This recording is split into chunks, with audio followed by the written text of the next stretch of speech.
أعزائي المشاهدين، أهلا ومرحبا بكم وحلقة جديدة من برنامج ملفات ساخنة.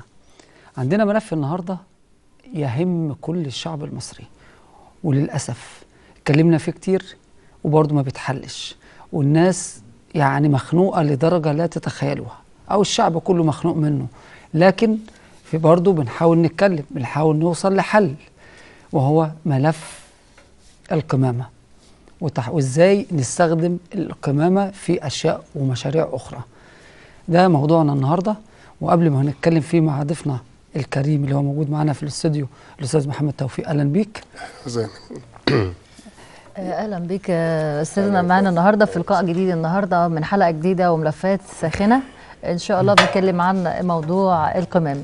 فالنهارده ان شاء الله قبل ما ابدا الاسئله ومع ضيفنا احب بس اشكر الاستاذ او المهندس مدحت رمضان رئيس شركه كهرباء شمال على المجهود الكبير اللي بيعمله. بصراحه رحت اتقابلت معاه وكان في موضوع بنتكلم فيه، انه فعلا راجل جدير بالاحترام، جدير بالمكان اللي هو فيه، فعلا رجل مناسب في المكان المناسب، وكان عشان العشوائيات. بصراحه عمل مجهود كبير وعمل حوالي 66,500 عداد في العشوائيات.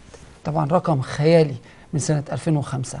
طبعا العدد كبير كبير كبير. فمن الكلام ان سياده الوزير عشان يحل مشكله العشوائيات وعدادات الكهرباء قال لك ان انا هعمل، لان ممكن يقول لك يجي ازاله او ما يجيش ازاله، فعمل ان يطلع العداد ولكن بدون اسم صاحب العقار، لكن في الاول وفي الاخر ان في عداد راكب. ده مجهود يشكر عليه، لانه فعلا قايم بشغل كتير جدا وبيحل مشكلات كبيره جدا، ويكفي ان ما حصلش عنده ثوره موظفين ولا عمال. فالراجل ده انا بشكره على المجهود الكبير اللي بيعمله. في نفس الوقت مش عايز اقول لكم يعني خادم البرنامج وخادم الناس كلها، ولا ايه رايك؟ بصراحه مدحت رمضان قام بمجهود كبير جدا لحل مشكلات العشوائيات بجديه يعني، وكل هو واللي موجودين والعاملين بجميع الشركه بشكل دائم ومستمر. بجد فعلا الناس هناك شغاله، مش قاعده او بتشوف وتتفرج وبس، لا الناس دي شغاله ومش كلام، بالورق وبالارقام وبشكل رسمي كمان. وكمان يهمنا ان احنا كمان نقدر او نقول كلمه طيبه في حق الراجل اللي بيقوم بنفس المجهود، المهندس فتح الله شلبي رئيس شركه نقل الكهرباء. بجد هو يحمل على عاتقه الكثير، ولن يتاخر عن خدمه اي حد من الناس ان هو يلجأ له في كل وقت وفي كل ساعه. نتمنى للناس دي فعلا التوفيق والنجاح من اجل مصر. على النقيض وزاره الاسكان ومن خلال برنامج ملفات ساخنة لن أصمت ولن أسكت على وزير الإسكان. عايز أعرف وإجابة واحدة من رئيس الوزراء كمال الجنزوري، إزاي بيبقى على فتح البرادعي وزيرا للإسكان وهو من الفلول القديمة، ولا بيهش ولا بينش ولا بيعمل أي حاجة. وأنا بقولها من خلال برنامج ملفات ساخنة، لسه ماشي بنفس الاسلوب القديم ونفس السيستم ونفس السكرتاريه اللي عنده هي وحتى ما بتقدرش. ده انت عشان تقابل السكرتيره بتاعته عايز يمكن 5 طلبات عشان توصل للسكرتيره، مش توصل له هو، لان نفس الاسلوب هو بتاع الفلول القديمه، انك ما تقدرش تقابل مسؤول، ما تقدرش تتكلم مع مسؤول. انا عايز افهم على اي قرار كمال الجنزوري اختار هذا الشخص، وانا بقول لا يصلح لهذا المكان والرحيل افضل. وانا مش هسكت وهفضل موجود وهتكلم، مش هسكت لما اشوف اخرتها ايه. ولا ايه رايك؟ تسمح لي بس اقول، هو بصراحه كلام الاستاذ محمد بجد مظبوط، والموضوع ده علقنا عليه اكثر من مره، وكان المفروض ان هو من الفلول النظام انه يتشال. ولكن اولا بتكلم عن الدكتور الجنزوري، احنا اولا شايفه ان الشارع المصري في حاله هدوء وحاله طمانينه من ناحيه وجود الجنزوري. ارجو ان هو لا يقع في اخطاء الاخرين، وارجو منه ان هو يعني ربنا يعينه، لانه هو واقع عليه مسؤوليه كبيره جدا في الظروف اللي احنا فيها، خزانه فاضيه ومطلوب منه امان، وامان لكل المصريين. 90 مليون، ربنا سبحانه وتعالى يكون معاه ويجعل لنا مخرج من الازمه اللي احنا فيها. عندنا برضو بنشكر أسامة عصران، المهندس أسامة عصران رئيس شركة جنوب القاهرة، وطاقم السكرتارية والمهندسة فاطمة على المجهود الكبير اللي بيعملوه. وبصراحة الناس دي شايلة شغل كتير قوي. أنا بصراحة يعني احنا ماسكين ملف الكهرباء من الأول للآخر. في ناس شغالة، في ناس بتتعب، في ناس بتحل. وانا جربت مره واثنين وعشرة مع الناس دي، فعلا كلها ناس محترمه وناس بتعمل على استقرار مصر. اتمنى كده يفضلوا على نفس المنوال عشان خاطر مصر. كده خلصنا الموضوع الاولاني، ونخش مع ضيفنا الكريم الاستاذ محمد توفيق والبرنامج الخاص او الموضوع الخاص، وهو تحويل القمامه الى كهرباء. وقبل ما اتكلم معاه وقبل ما نسأله هنشوف التقرير عنه ونرجع لكم تاني.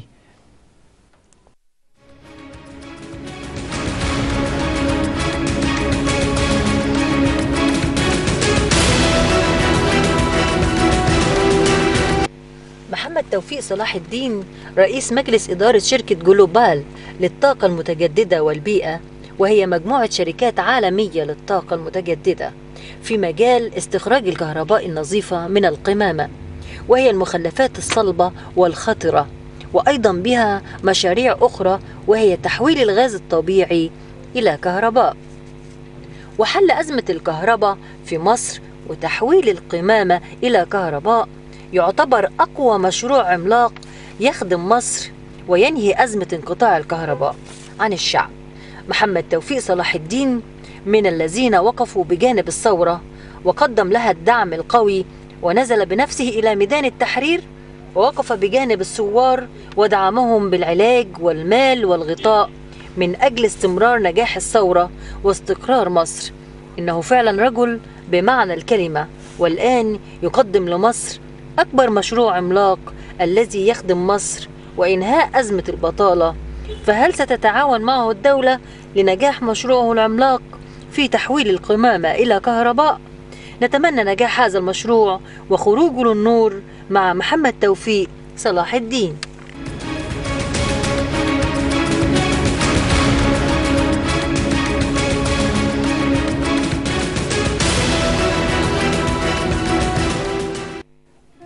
نرجع لكم تاني وشوفنا تقرير عن الأستاذ محمد توفيق ونبدأ مناقشتنا معاه.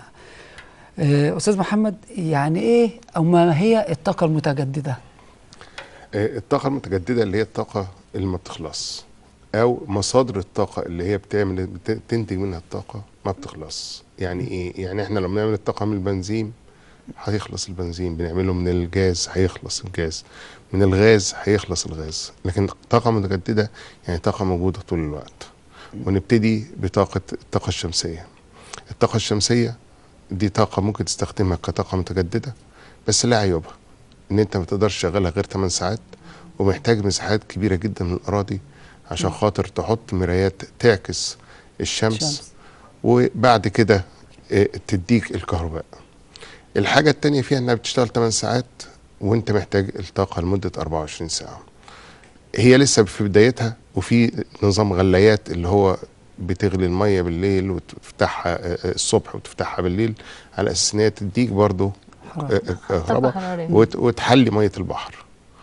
بس هو لسه طريقة غالية جدا لاستخراج الكهرباء، وبتكلف الكيلو وات عالي جدا.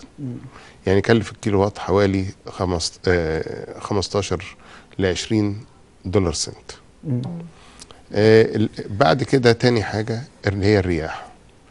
الرياح دي مصدر من مصادر برضو الطاقة، بس سبب فشلها. ليه؟ احنا النهاردة لو بنينا محطة كهرباء 100 ميجا وات، المحطة ديت مش هتشتغل غير تديك 17 ميجا وات. يعني انت بتكلف المحطة على اساس 100 ميجا وات، لكن انت الفعلي الكمية الفعلية اللي بتاخدها منها 17% منها. ليه؟ الرياح ما هيش مستمرة. ده انا بتكلم على اكتر حاجة ممكن تاخدها. الرياح مش مستمرة، وخصوصا في مصر الدولة ما فيهاش رياح كتير. يعني انا ما اعتقدش ان هي طريقة ناجحة لامداد الشعب بالكهرباء، لانها غالية. وفي مصانع كتير بتقفل من الرياح، بدليل حتى ما نجحتش في اوروبا النجاح الكامل. في كذا مصنع قفل، وفي مصانع جديدة لسه هتقفل. هي في انجلترا استخدموها اكتر الرياح في ان هم كانوا حطوها جوه البحر، بس برضه لقوها ان هي بتقتل الطيور والمارين لايف وكذا حاجه بتموتها وبتقضي عليها. لا خسائر. لا خسائر وما تديكش الكميه الطاقه الكامله بتاعتها. اخر حاجه اللي هي تحويل القمامه الى كهرباء، ودي برضه طاقه متجدده لان القمامه ما بتخلص. بتحول القمامه ازاي للكهرباء؟ حاجه في منتهى البساطه، ان انت القمامه دي عباره عن فيها غازات كتيره جدا. الغازات دي انت بتاخدها وبتنظفها وبتحولها لغاز طبيعي، والغاز طبيعي بتحطه في توربينه، التوربينه دي بتطلعه وتعملها كهرباء.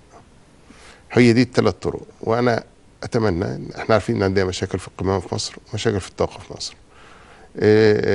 مصر فيها كميه قمامه ممكن تتحول، ممكن البلد كلها تستفيد منها. طيب استاذ محمد، لدينا اكبر مزارع لطاقه الرياح في افريقيا، ما صحه ذلك؟ يعني ايه اللي تقدر تقوله لنا عن صحه الموضوع ده؟ هو الكلام ده انا فعلا قريته ان هو مكتوب في جرايد، بس طبعا لكن الواقع بقى إيه؟ يعني كلام الجرايد حاجه والواقع حاجه ثانيه. احتمال يكون حقيقه، احتمال يكون حقيقه. وانا عارف ان رئيس الطاقه المتجدده هنا عاوزين يعملوا مزارع جديده على ما اعتقد لمزارع رياح، وهيحطوا مناقصات وهتكلف البلد مليارات.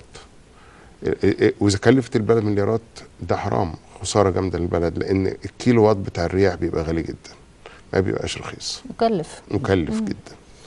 طب في عندنا في القمامه في حاجات اسمها مخلفات صلبه وخطره.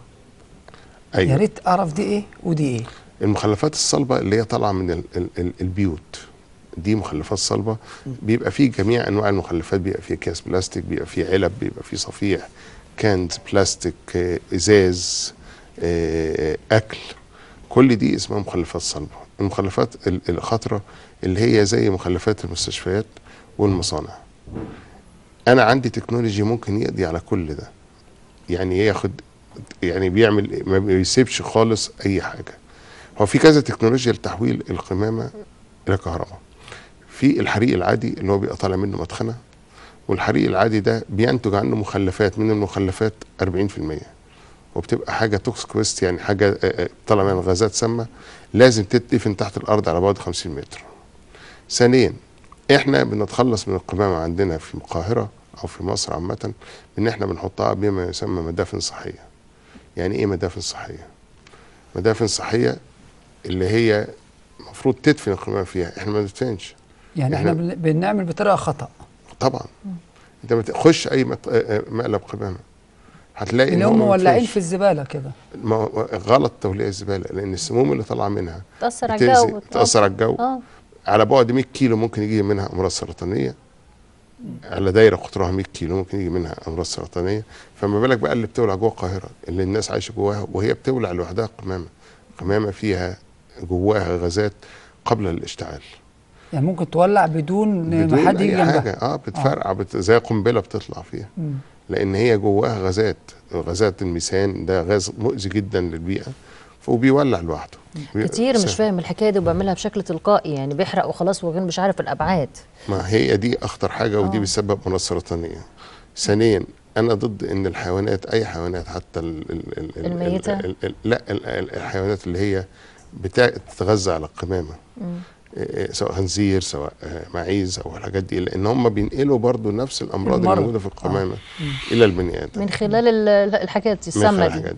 فلازم الطريقه اللي احنا نخلص بيها من القمامه تكون طريقه امنه وطريقه سليمه ما تاذيش شعبنا، ونستخدم منها اكتر كميه من الغازات طالعه، ان احنا نعمل منها كهرباء اللي هي تساعدنا على الكهرباء بتاعتنا. عشان بس اديك مثال، على حسب معلوماتي ان مصر بتنتج ما بين 22 ل 24 ميجا وات في الساعه، 22 ل 24 الف ميجا وات في الساعه. مصر احتياجاتها الحقيقيه من الكهرباء حوالي 40 الف ميجا وات في الساعه. يعني محتاجين كميه طاقه عاليه جدا، كميه كهرباء عشان تشغل المصانع. في مصانع مش قادره تشتغل، وفي بيوت ما فيهاش نور. يبقى كده النهارده علشان الوزير حسن يونس بيعمل محطتين رياح. انا ضد محطات الرياح على اساس انه يعوض النقص ده. ضد المحطات؟ طبعا. ليه بقى؟ اولا المحطات تكلفتها غاليه جدا، وزي ما قلت لحضرتك لو هيعملها مثلا 300 او 400 ميجا وات المحطه، يعني لو عملها 300 ميجا وات المحطه مش هتديك غير 51 ميجا وات. فانت بتكلف المحطه 4 مليار عشان تاخد 51 ميجا وات، ده كلام ما هو سليم. طب لو قلنا لك المعروض ده المشروع ده انت ممكن تعملوا لنا هل بتكلفه اقل؟ يعني طبعا ممكن يتعمل اقل من كده بكتير. طبعا ممكن تروح تشتري مصنع من المصانع اللي بتقفل. يعني بس عايز فرق، في فرق بين ان انا اشتري مصنع وان انا اشتري الكهرباء او أيوة. الرياح، أيوة. اعمل محطات. ما هو انت بتعمل محطه، مصنع بيجي بيكون بيقفل، انت بتروح بتوقف على ريلي تاني وبتكسبه ملايين ومليارات على حساب الدوله. طب ليه؟ طب ما انا اشتري المصنع نفسه واجيبه هنا هل شراء المصنع اقل تكلفه طبعا من المحطات؟ لان المصانع بتفلس، مصانع الرياح بتفلس، اللي بتعمل مزارع الرياح، لان ما فيش اقبال عليها زي زمان. الاقبال عليها خلاص ابتدى يقل، وابتدى الناتج بتاعها يقل. ليه؟ لان الرياح انت بتبقى حاطط مروحه دي بتشتغل بالرياح. اولا ما بتدكش غير كميه قليله جدا من الرياح، لان هي لازم مثلا عشان تشتغل صح يكون الريح جاي عليها دايركت في خط مستقيم على المروحه، على الريش بتاعت المروحه اللي بتلف على سرعه مثلا 60 او 70 كيلومتر في الساعه. انت عندك الرياح عمرها ما بتوصل للقوه دي. ثانيا الرياح بتيجي من اماكن تانية، يعني بتغير اتجاهها. الرياح دي مش حاجه احنا مش جايبين مروحه لا مش في ايدينا، لا ده هي حسب اتجاهها حاجه بتاعتها، فدي حاجه مش في ايدينا. طب ده بالنسبه للطاقه بالرياح. البديل، بس قبل ما هتقول لنا البديل هنعمل فاصل علشان معانا تقرير لشركه الميه هنشوفه على ما تاخد نفسك تاني ونرجع نخش بقى في المشروع المهم واللي احنا عايزين نتكلم فيه. هنطلع فاصل نشوف عمر وحش رئيس مجلس إدارة شركة الجيزة للمياه، والحوار معاه وكان شيق جدا. بنشوف مستوى المية وهل بتتقطع ما بتتقطعش، بنشوف هيقول ايه ونرجع لكم تاني.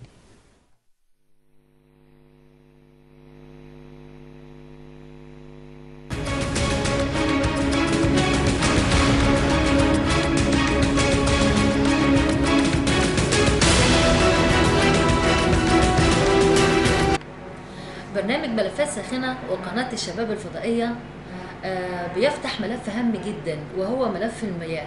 يسعدنا ان يكون معانا النهارده اللي هو مهندس عمرو احمد وحش رئيس مجلس الاداره والعضو المنتدب لشركه مياه الشرب والصرف الصحي بالجيزه. اهلا بيك يا فندم. اهلا بيك. اهلا وسهلا بيك. اللي هو عمرو، في بدايه حلقتنا عايزين نعرف ما هي المشروعات الجديده اللي تمت بالشركه في الفتره الاخيره. الحقيقه يعني هو السنه اللي فاتت سنه 2011 2012 كانت سنه كويسه قوي على الجيزه. احنا عملنا محطه ميه في الصف طاقتها 60,000 متر مكعب، محطه ميه في اطفيح ميه مرشحه في اطفيح طاقتها 60,000، في ابو النمرس والعياط. كل محطه عملنا خمس محطات، كل محطه طاقتها 60,000 متر مكعب. محطه في البدرشين طاقتها كانت 34,000 زودناها ل 68,000، بالاضافه لتوسعات في محطه ميه جزيره الذهب حوالي 150,000 متر مكعب في اليوم، ودي دخلت كلها على مدينه الجيزه. وحاليا بنعمل خلاص قربنا ننتهي يعني ان شاء الله من توسع 200,000 متر مكعب في محطه ميه امبابه. اضافه لان احنا زودنا طاقه محطه معالجه الصرف الصحي في ابو رواش، كانت 400,000 بقت 1.2 مليون متر مكعب في اليوم، زودنا عليها 800,000 متر مكعب في اليوم. جاري حاليا انشاء محطه ميه في الشيخ زايد عشان تخدم محطه اكتوبر، منطقه مدينه اكتوبر، بطاقه 125,000 متر مكعب في اليوم.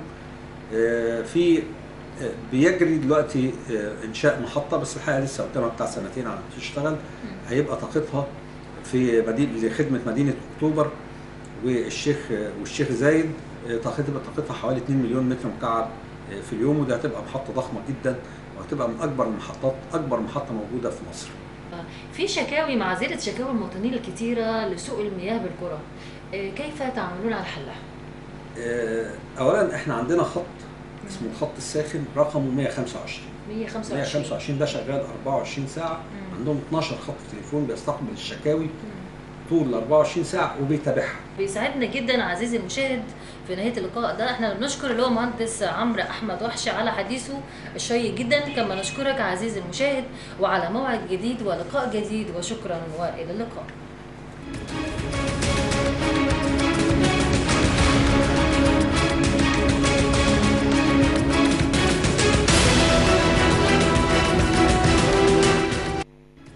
رجعنا لكم تاني بعد تقرير المية. بنرجع لضيفنا الأستاذ محمد توفيق، وهنتكلم عن المشروع البديل لطاقة الرياح. يا ريت نعرف. الأول احنا عشان نتكلم على موضوع ازاي بنحول القمامة للكهرباء. هو ده المشروع. هو ده المشروع بتاعنا. احنا بقالنا حوالي 3 سنين أو 2.5 سنين مع وزارة البيئة، ومضينا مذكرة تفاهم وقدمنا لهم دراسات وادينا لهم كل حاجة، وفحص التكنولوجيا بتاعتنا، وفي خبراء من وزارة البيئة قالوا ان دي احسن تكنولوجيا في العالم. ووزارة الكهرباء وافقت على شراء الكهرباء، بس كانت عايزة دعم من وزارة المالية. ده المشروع بتاع اللي متقدم بيه. اللي انا متقدم بيه. على حسب معلوماتنا الأولية ان القاهرة كانت بتنتج في السنة، ودي حاجة معروفة، 20 مليون طن من القمامة. يعني 20 مليون طن زبالة في السنة. في السنة. يعني نبسطها للمشاهد ان هي 54,000 طن في اليوم.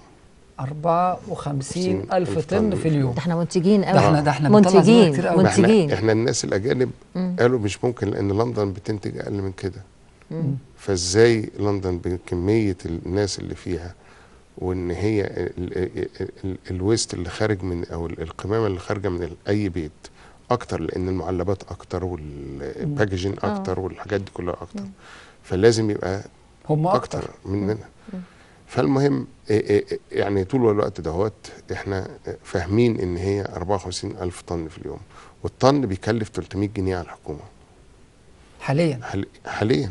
القاهره يعني الطن بيكلف 300 جنيه عشان يلموه من الشوارع، وعلشان ان هم ياخدوه يدفنوه.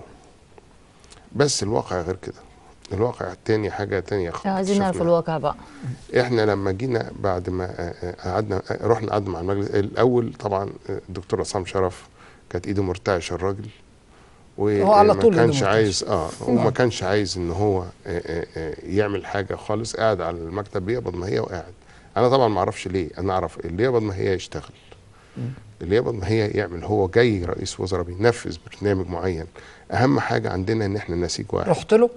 لا، المشروع راح له، بس المستشار الخاص بتاعه لهذه المشاريع جاء قابلني. وطبعا انا مش هتكلم ان هو قال ايه، بس انا غير راضي عن، لا ما بحبش، بس هو عارفين فيها انا شبهات. حاسس ان لسه طبعا في فساد في البلد. حتى كان في ايام الدكتور عصام شرف. فاللي حصل بعد كده ان لقينا الدكتور عصام شرف في شهر 6 رغم ان عنده كل الموافقات بيقول لك عرض المشروع على المجلس الاعلى للطاقه. طب ازاي المجلس الاعلى للطاقه وهو رئيس المجلس الاعلى للطاقه؟ انا برضو مانيش فاهم القصه دي. طب ما هو رئيسه. يعني لازم يجتمع بالمجلس. وكل اللي طلبناه منه اذا انت مش عايز تمضي اعرضه على مجلس الدوله، وخلي مجلس الدوله يدينا استشاره هل المشروع ده كويس ولا لا، بناء على التقارير يبقى في آلية وفي حركه لتصليح الظروف اللي احنا فيها. المشروع ده مميزاته ايه؟ ما انا جاي لحضرتك. فالمهم رحنا قعدنا بعد كده مع المجلس العسكري، وكانوا ناس في منتهى، يعني انا اقول لحضرتك الناس على درجه عاليه جدا من التعليم، فاهمين بيتكلموا بيقولوا ايه. سالونا اسئله علميه 100%، وقالوا لنا تعالوا ابتدوا في مدفن السلام.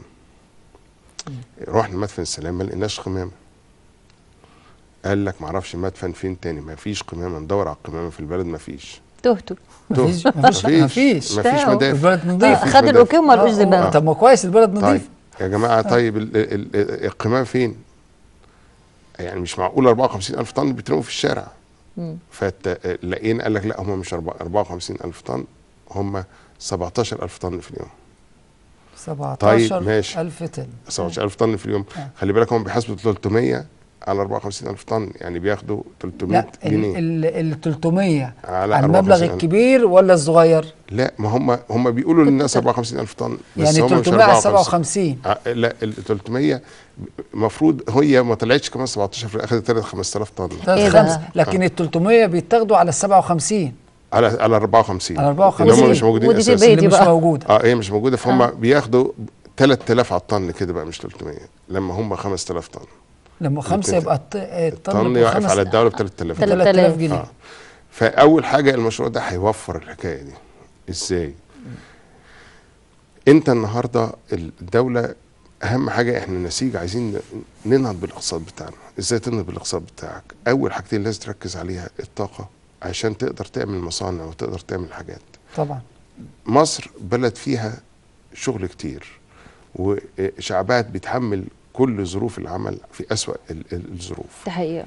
احنا لو وفرنا للشعب الجميل ده ظروف كويسة للعمل، على ما اعتقد انه هينتج احسن من اي دولة تانية. وعلى ما اعتقد ان احنا لو مشينا بخطوات صح وتنظيم صح، واتمنى ان الدكتور الجنزوري اللي انا اسمع عنه كل خير ان يكون سامع البرنامج دهوت، وان هو يبتدي يخطط صح لهذه البلد. فاول حاجة المشروع ده بيعمل ايه؟ انا ال 5000 طن بتوع القمامه دي انا على استعداد، اللي هم موجودين في القاهره، انا على استعداد ان اخدهم، وهنعمل البلانت او المزرعه بتاعه القمامه دي اللي هي مش طالعه منها مدخنه واحده. يعني انا ما بطلعش مدخنه واحده، ما عنديش دخان طالع، وهخلص تماما تخليصه كامله من القمامه. القمامه اللي هي بتاعه الصلبه والقمامه الخضراء. بطريقتها والبعد عن السلبيات والاخطار وكلها. ليه؟ لان انا ما عنديش مداخن طالعه، هي الخوف من الغازات اللي طالعه. ثانيا انا بحرق على درجه 2000 وبحرق على درجه 2000، فعندي الغاز بيطلع لفوق. طب الحريق ده مش بيطلع دخان؟ لا، ما انت جوه مفاعل زي المفاعل النووي بالظبط. فالمفاعل ده متحكم في ايه الغازات اللي تطلع وايه الغازات اللي ما تطلعش. فانت اما الاول بتحول القمامه لفحم نباتي او فحم كربوني، وبتروح رميها بعد كده في المفاعل. بتحول ازاي؟ يعني من زباله لفحم؟ الاول بتكبس، بترجع الزباله للفاليوم طبيعها بمكابس معينه، وبتدخلها جوه مرحله ثانيه اللي هي التسخين من غير اكسجين. التسخين من غير اكسجين دي عمليه بتطلع في الطبيعه لما بتدفن القمامه. يعني القمامه تتحول على طول في ثواني الى فحم. وحتى المواد اللي بس جواها، في انا اعرف ان هي لفحم بعد 20 سنه. لا مش 20، ده بتاخد 2000 سنه عشان تتحول. طب ازاي في الطبيعه هتتحول في ثواني؟ ما هي دي التكنولوجيا، ما احنا لازم نمشي ورا التكنولوجيا الصح. ده عشان الناس بس تفهم وتبقى عارفه. هي دي التكنولوجيا. وبعدين المشروع ده خلي بال حضرتك ده اتناقش على مستوى عالي جدا، في مستوى من الكهرباء ومن وزاره البيئه، من الناس من وزاره الكهرباء، وحوالي على ما اعتقد 12 واحد. والمشروع ده يقال هم من نفسهم قالوا ده احسن مشروع في العالم واحسن تكنولوجيا في العالم.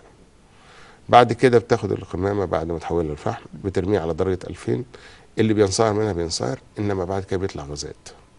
الغازات ده بيسموها سين غاز. السين غاز ده بيبقى محمل بالسموم. بعد كده بتروح تدخله على مرحله تبريد مفاجئ. مرحله التبريد المفاجئ ديت بتاخد من الغاز كل السموم اللي جواه، وبتحولها للبلوك سودا بعد كده بعد تقطير الميه. برضه بتستخدم في الضغط العالي، في اسلاك الضغط العالي كعوازل. بعد كده الغاز بيبقى غاز طبيعي زي اي غاز يعني طبيعي. كل حاجه وكل مرحله بيطلع منها حاجه. طبعا كل حاجه بيطلع منها حاجه. ما انا لسه جاي لحضرتك. بعد كده الغاز اللي طلع ده بتاخديه بتشغليه زي غاز طبيعي بالظبط، وبتطلعي منه كهرباء. طبعا احنا لو خدنا 5000 طن، عشان بس اقول لحضرتك في اليوم احنا هنطلع ما بين 250 ل 400 ميجا وات في الساعه. عشان اقول لحضرتك يعني 250 ل 400 ميجا وات ممكن ينوروا القاهره في الساعه. في الساعه ينوروا القاهره كلها من غير تكييفات. اقول انها ممكن ينوروا القاهره الكبرى كويس كاناره. طب ما ده وفر كتير. يبقى كتير جدا.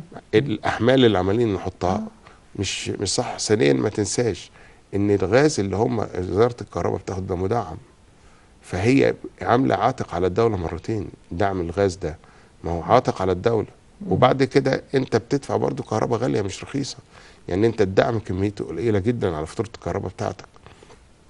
وزاره الكهرباء بتحقق مكاسب وبيوزعوها كارباح لبعضهم. فالوضع صراحه يعني ايه، لازم يتبص له بعين ثانيه خالص. طب الدوله اما المشروع ده يمشي، الدوله هتستفيد ايه؟ الدوله هتستفيد الاول ان انت ال6 مليار اللي بتصرفها على القمامه مش هتصرفها تاني. 6 مليار يعني هتخفف اللي الاعباء عن هم- الدوله. هتخفف اعباء عن الدوله. لا ثانيا، ال 6 مليار دول بتوع ايه؟ ما انت في 477 مليون بيصرفوا على القمامه دي كل شهر، اللي هم لمين؟ اللي بياخدوها هيئه نظافه اللي القاهره هم بتوع بتديها للشركات. الشركات اللي اللي هي أنا واخده أسمع- شيل القمامه. أيوة. والشركات دي عشان تبقى عارف، اي شركه منهم تنظف شوارع القاهره في ساعتين، بس هم بياخدوا الفلوس وهم قاعدين في مكاتبهم، وما اعرفش كانوا سامحين لهم ليه. انا عرفت ان الدكتور الجنزوري، وانا اشكر هذا الرجل، ان هو طلب فسخ العقود مع هذه الشركات، لان الشركات دي ده عملت لنا ازمه. عملت ازمه، الناس كلها بتعاني. الناس الشوارع كلها بتعاني من متبهدلة. القمامه. الناس بتعاني، ما فيهاش نظافه وناس بتدفع كتير. تاني حاجه الشعب هيستفيد منها، انه ال القمامه هتخلص من الشوارع. دي احنا مش واحد. عايزين قمامه. اول حاجه زي اولا ووفرنا- الصحه، يعني بنوفر للصحه، ده اهم حاجه. الامراض السرطانيه، اللي هي يعني الكبد بيئه الوبائي. نظيفه عشان بيئة نظيفة. كفايه ان انت تتنفس صح وانت ماشي في الشارع. ثانيا، السحابه السوداء اللي كانت حوالين مصر دي مش من قش الرز زي ما احنا فاهمين، امال من ايه؟ دي من القمامه اساسا. يعني كان فيها سموم وفيها كل بلاوي حاجة، ممكن كل تقضي حاجة. على الشعب. انت لو تاخدي بالك، انت بتبقي ماشيه جوه، ما بتروحي على البحر مثلا في اسكندريه او بتروحي على البحر في الغردقه، بتشمي جو نقي. طبعا القاهره خلاص ما فيهاش جو نقي خالص. اتخنقت من العربيات ومن الزحام ومن القمامه. بس القمامه اوحش حاجه ممكن ان تأذي الإنسان. تاذي الانسان. سلبياتها عاليه قوي. سلبياتها عاليه. حتى الحيوانات، البهايم، الحمير اللي بتاكل منها، كل ده حيوانات هتصاب. بتتاذي. في الاول والاخر وهتصاب. راجع للانسان. في وبيرجع الاول للإنسان. والاخر راجع للانسان، اكل منه طير، اكل منه حيوان، في الاخر الانسان المضروب. حتى الكلاب برضو بيبقى فيها الامراض نفس اللي هي المرض. بتتنقل الى البني ادم. فاحنا لازم نخلص من القمامه دي. ازاي نخلص من القمامه؟ ما فيش غير المشروع بتاعنا ده. انا معتقد احنا التكنولوجيا الوحيده اللي بنحول من القمامه كهرباء، وما بيفضلش عندنا اي بواقي. ليه يطلع بقى؟ منها سماد. لا، السماد ده حاجه وحشه، لسه هقول لسعادتك عليها. لان انا سمعت الكومبوستنج ان ده. بيطلعوا السماد من لا ده حاجه مش صح. الاول اكمل لسعادتك. اتفضل احنا يا عندنا فندم. بعد كده المواد الصلبه اللي هي انصهرت بتنزل، بتطلع على في املاح. الاملاح دي ممكن تستخدمها في تنظيف المجاري، في فوسفور ممكن تستخدمه، في المعادن مختلفه بتبيعها لبتوع المعادن، وبيبقى في ماده زيها زي الجرانيت مكسره تستخدم لرصف الطرق وتمهيد الطرق. يعني ما بيحصلش عندك اي نوع من انواع الحاجه اللي انت هتضطر ان انت تخلص منها تاني. كل اللي هيطلع منها ممكن لها يبقى استفاده ولها مكانها. ولا مكان. والمواد دي بتطلع على انها يعني سكندري ماتيريال، يعني ماده ماده لسه خام، يعني خام. بكر، مش يعني ماده بكر بخيرها، مش يعني انا ضد حكايه الريسايكل خصوصا في مصر، اللي هم ممكن ياخدوا مثلا من الحقن. كان سمعت ان كان في مصنع حقن بيعمل الحقن ياخدها يسيحها ويعملها لعب اطفال.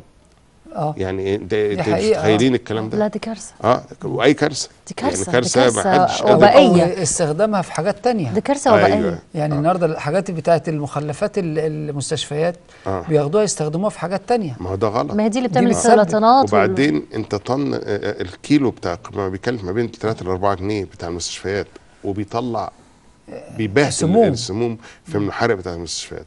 انا عندي ممكن اخلص منه، انا بحرق على 2000 وما عنديش مدخنه طالعه، فانا بتخلص من الزباله تخلص امن، وهو ده اللي احنا محتاجينه. طب في نقطه تانية عايز اتكلم فيها، العماله بتاعت الشركه او الشركات اللي او المشروع بتاعكم، العماله هتبقى منين؟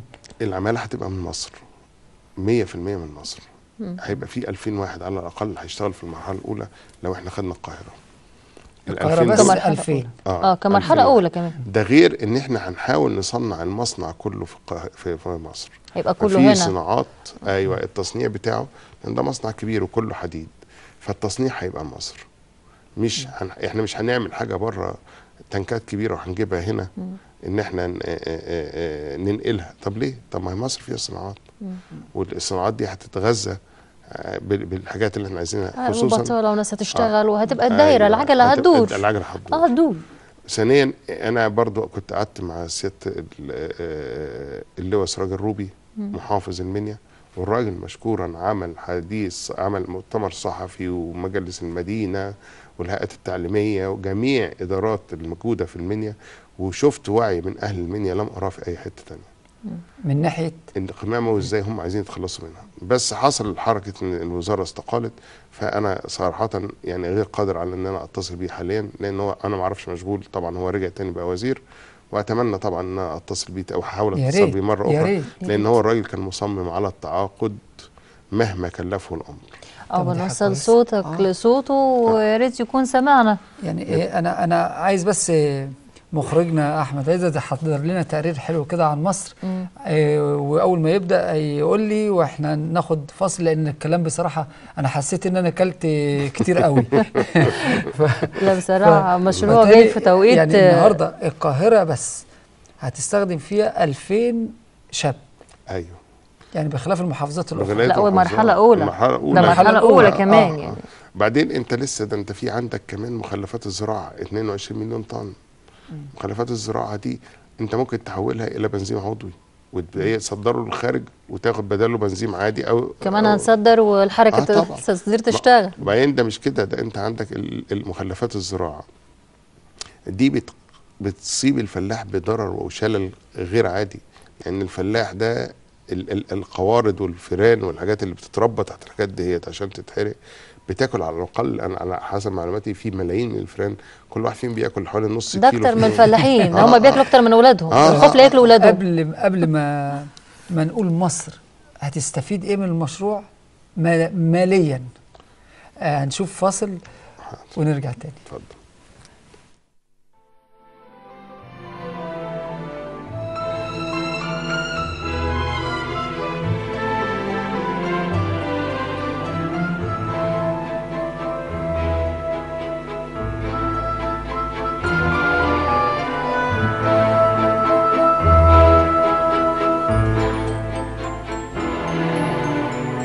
فيها حاجة حلوة، حاجة حلوة منا، حاجة كل ما تزيد زيادة فيها إن فيها نية صافية، فيها حاجة دافية، حاجة بتخليك تثبت فيها سنة سنة.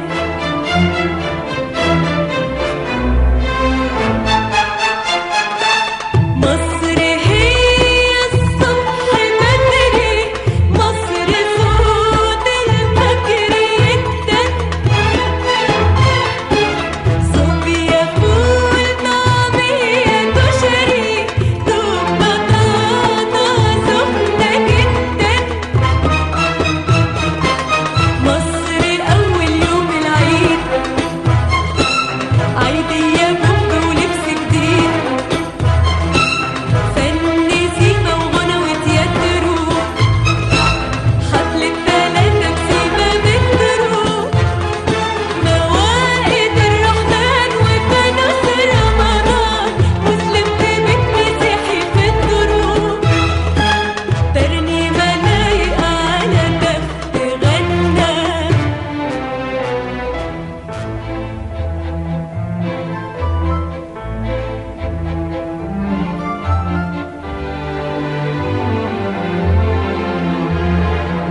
فيها حاجة حلوة، حاجة حلوة بينا، حاجة كل ما تزيد زيادة فيها إن فيها نية صافية، فيها حاجة دافية، حاجة بتخليك تثبت فيها سنة سنة.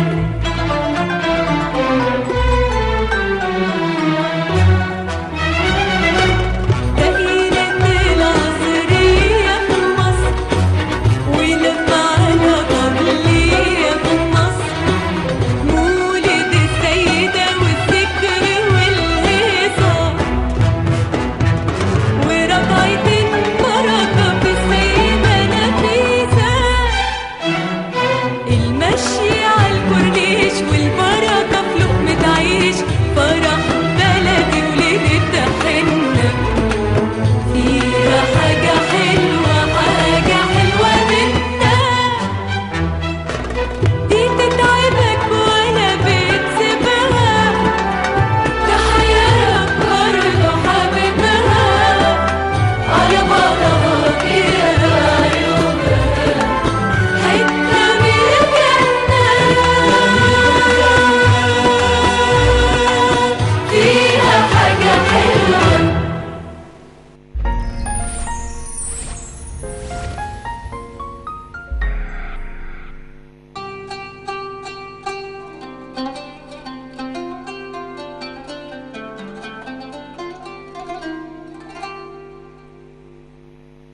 الله أكبر الله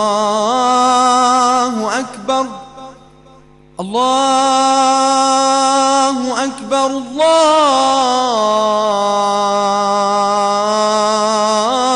الله أكبر أشهد أن لا إله إلا الله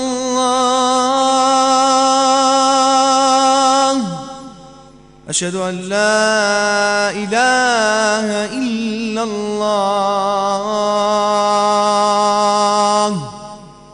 أشهد أن محمدا رسول الله أشهد أن محمدا رسول الله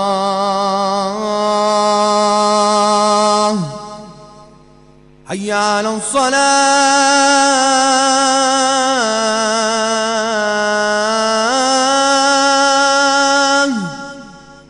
حي على الصلاة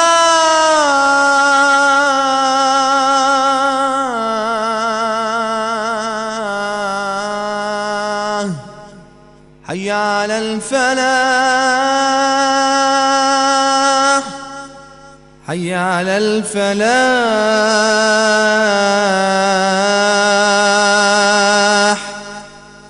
الله أكبر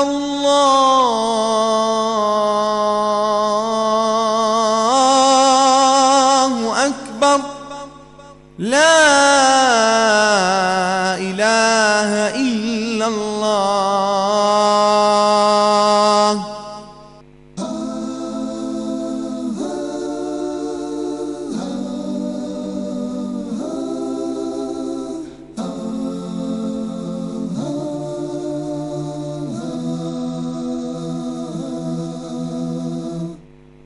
عن ابن عمر قال: كنا عند النبي صلى الله عليه وسلم فأتي بجمار فقال: إن من الشجر شجرة مثلها كمثل المسلم، فأردت أن أقول هي النخلة، فإذا أنا أصغر القوم فسكت. قال النبي صلى الله عليه وسلم: هي النخلة.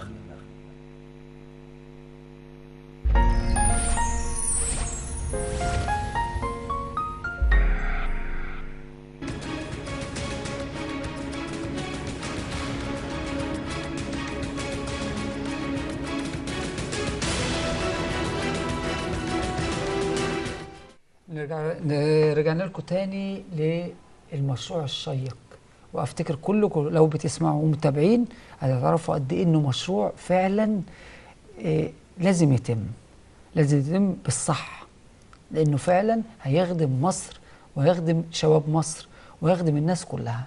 هنكمل زي ما قلنا مع الاستاذ محمد توفيق، ايه المكاسب اللي هتعود على مصر من هذا المشروع؟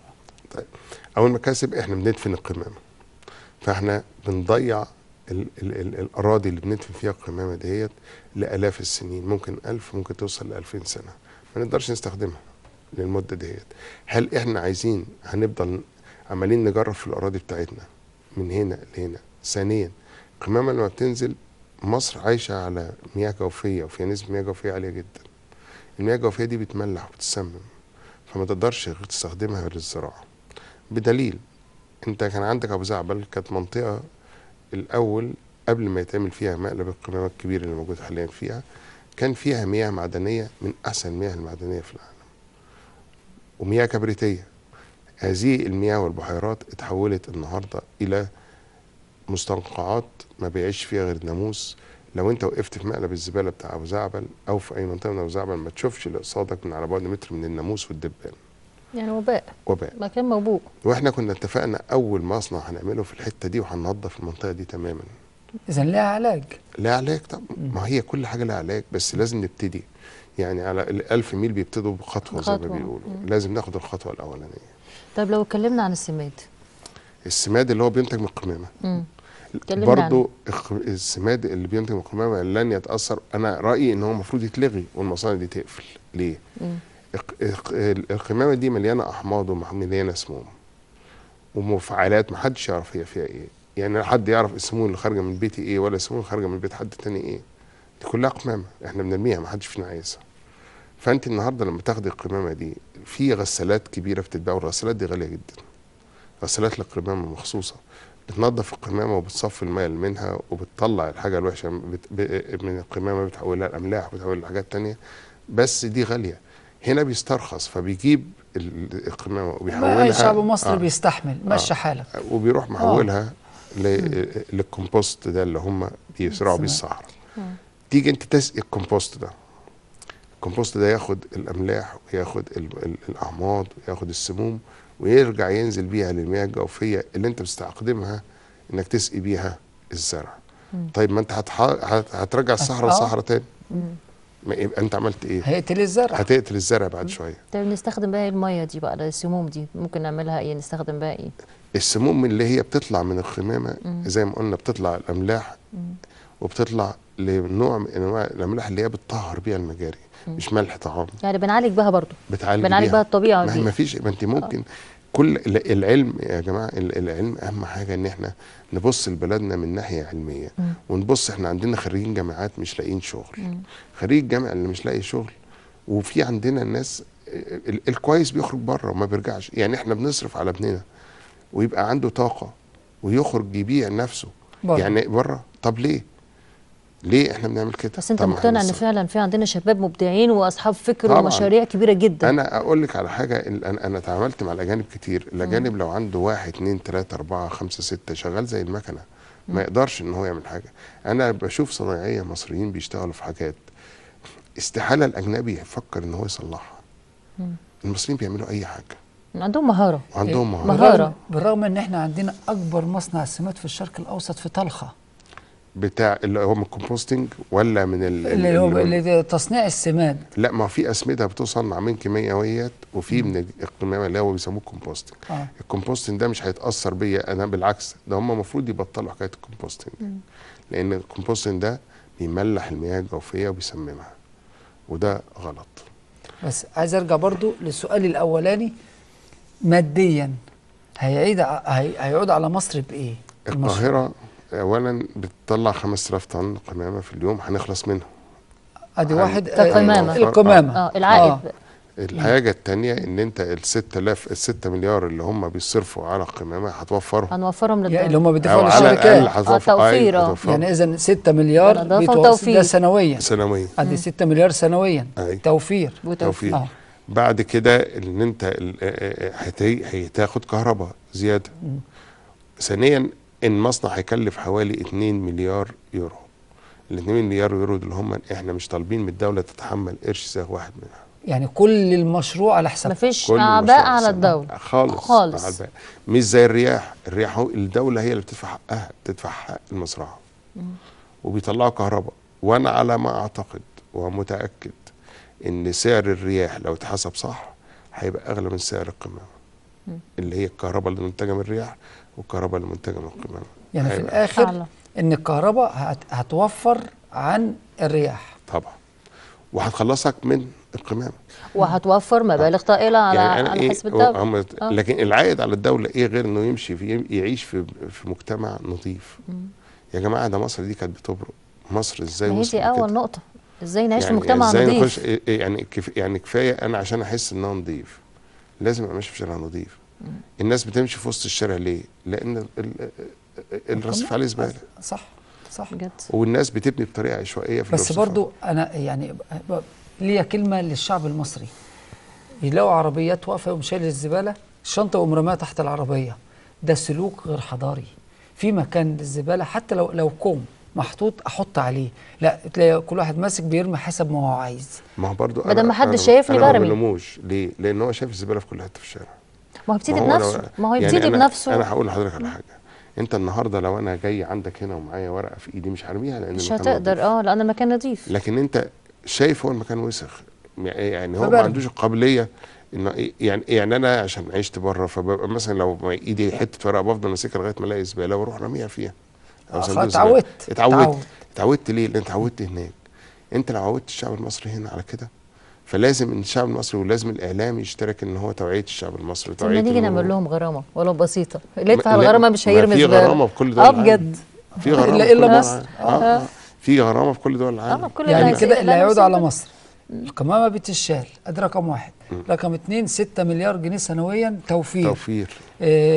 فتح مجال للشباب للعمل. البطاله. المشروع كله بامكانياته بتكلفته على حسابكم. مفيش تكلفه خالص غير حتى تمرين الشباب في الخارج اللي هم هيبقى حوالي 25% منهم هيطلع لألمانيا يقعد يتمرن. حوالي 6 اشهر. في شباب هيتدرب لازم طبعا. ما دي تدريبات هناك تكنولوجيا. ويرجعوا. ما دي تكنولوجيا لازم يبص عليها. سعر ولازم الكهرباء في الاخر بتنتج كهرباء هتباعها للدوله.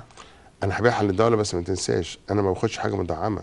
انا ما اقدرش ابقى سعري زي سعر شركه الكهرباء لو شلت الدعم. لكن من في شركة كلتا الكهرباء. الحالات اقل من بره او اقل من يعني الرياح. رغم انك مش مدعم ولكن هتدي بسعر اقل. لا مش اقل منهم، ما اقدرش ادي بسعر لا أقل. مش سعر الدوله، يعني يعني المشروع في كلتا الحالات هيوفر عن او هيديك مبلغ اقل من طاقه الرياح اللي هتتعمل.